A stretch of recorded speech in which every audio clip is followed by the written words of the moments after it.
Normal lang naman sa mga teenager na magalit ng kaunti sa kanilang ina. Dahil karamihan sa mga teenager ay di makayanan ang mga alituntunin ng kanilang ina. Pero halos wala tayong nababalitaan na tinapos ng isang teenager ang buhay ng kanilang ina. Ito ang kwento ni Anne Margaret Carubin at ng kanyang dalawang anak na babae na sina Caroline at Catherine. Bakit pinili ni Caroline at Catherine na wakasan ang buhay ng kanilang ina? Alamin po natin ang kwento ng magkapatid na tumapos sa kanilang ina, pamamagitan ng paghalo ng droga sa kanyang inumin. January 18, 2003, bandang 10:35 a.m. Isang batang babae ang tumawag sa 911. Hindi ito mapakali at natatakot. Sinabi nitong siya at ang kanyang kapatid na babae ay kababalik lang mula sa hapunan sa labas.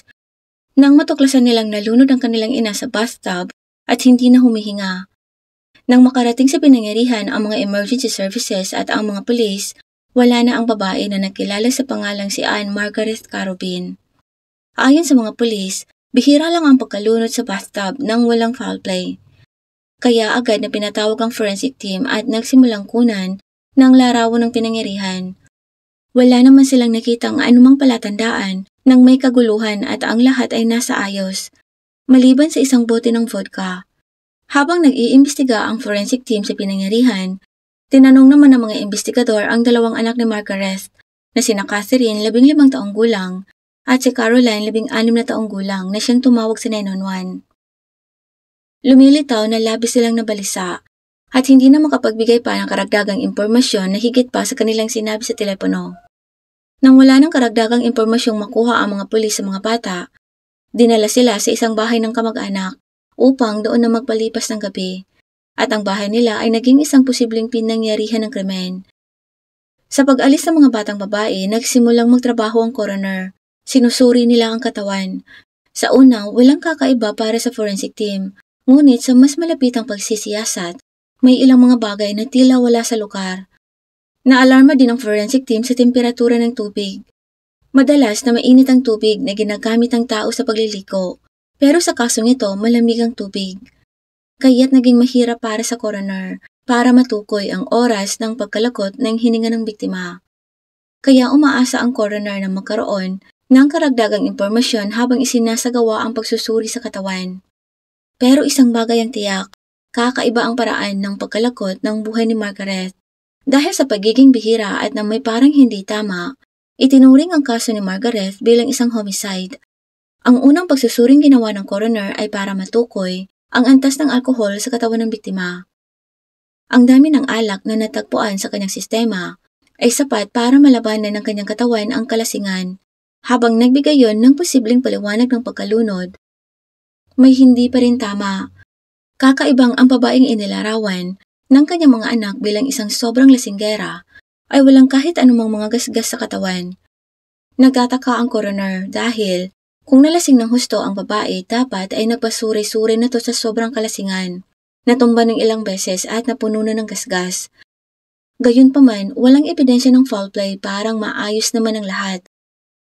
Higit pa rito, walang suspitsado, walang bakas ng sapilitang pagpasok sa kanilang tahanan, at may solidong alibay ang magkapatid.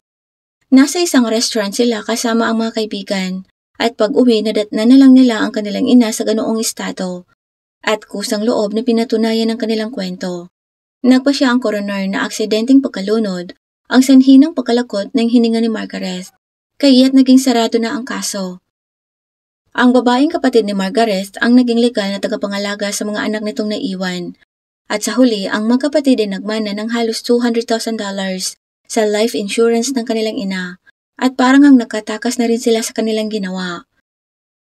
Gayunpaman, makalipas ang halos isang taon, isang nakakagulat na bagong twist ang nabuo sa kwento na humantong sa mga investigador upang muling buksan ang kaso.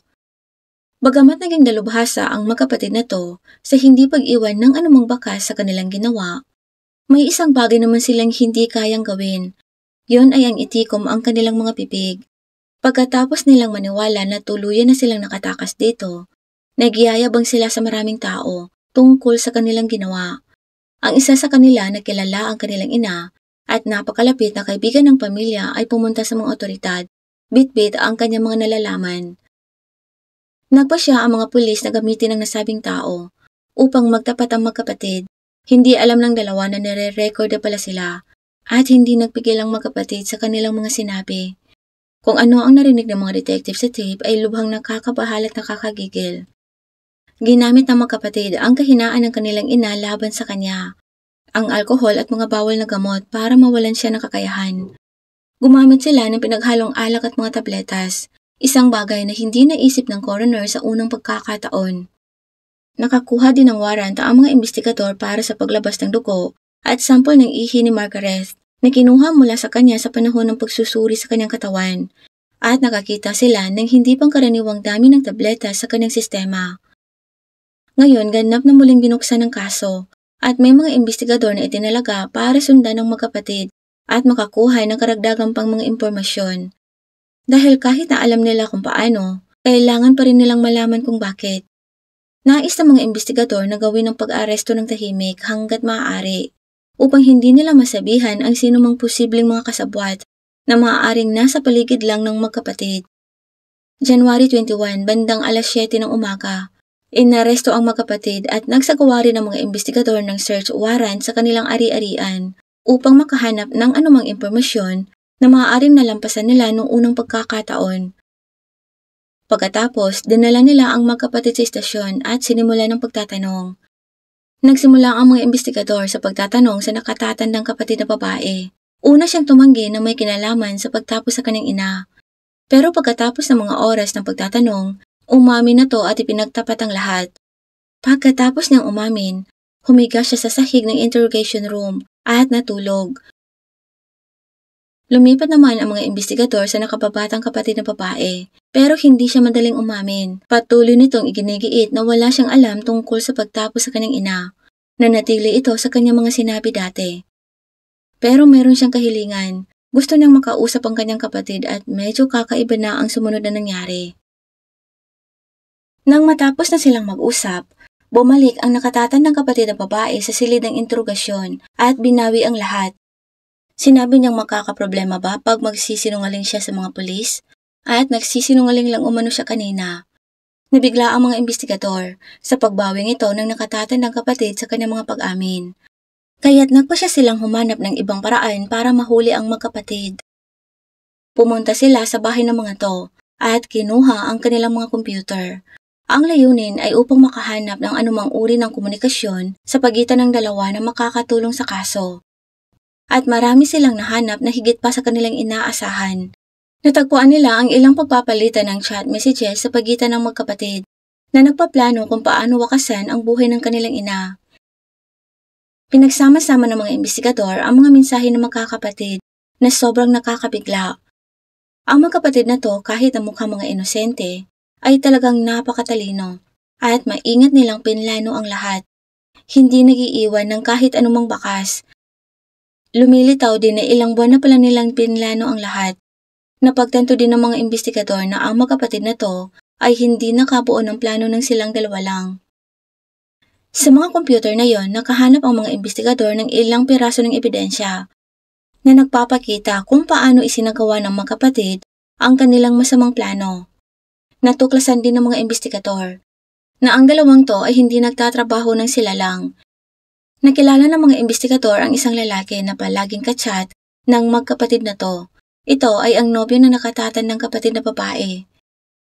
Hindi lang handa ang lalaking ito na magbigay sa kanila ng alibay. Binigyan din nito ang magkapatid ng mga tabletas.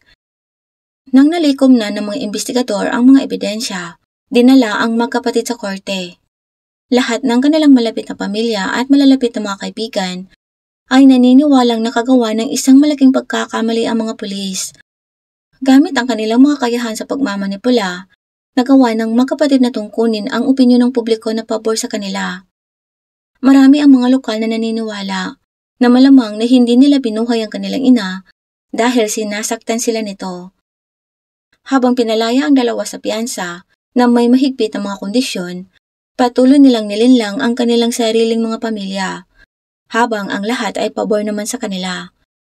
Ginamit ng magkapatid na to ang parehong computer na ginamit nila para iplano ang kanilang masasamang balak para ipagmalaki kung paano nila nagawang lukohin ang lahat.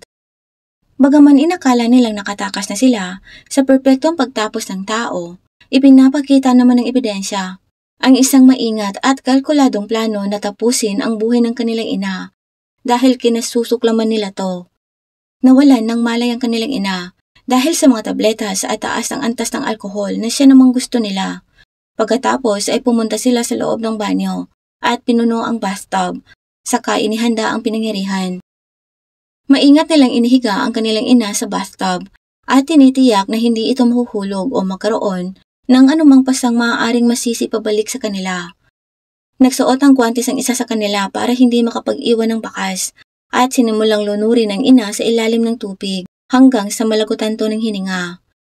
Sa buong pagkakataon, inirecord nila ang kanilang nakakatakot na ginawa habang nakikipag-usap sila online sa kanilang mga kaibigan. Pagkatapos, nagbihis sila ng damit at nagtungo sa isang lokal na bar kung saan nakipagkita sila sa kanilang kasabwat at isa pang kaibigan upang maitatag ang kanilang alipay. Nang matapos ang kanilang hapunan, bumalik sila sa bahay at tumawag sa mga otoridad. Nagpapanggap na umuwi sila at nadatnan ng kanilang ina sa ganoong kalagayan. Sa panahon ng paglilitis, nabunyag ang motibo ng magkapatid. Ang dahilan pala kung bakit kinuha nila ang buhay ng kanilang ina ay dahil gusto na nila itong mawala sa kanilang buhay.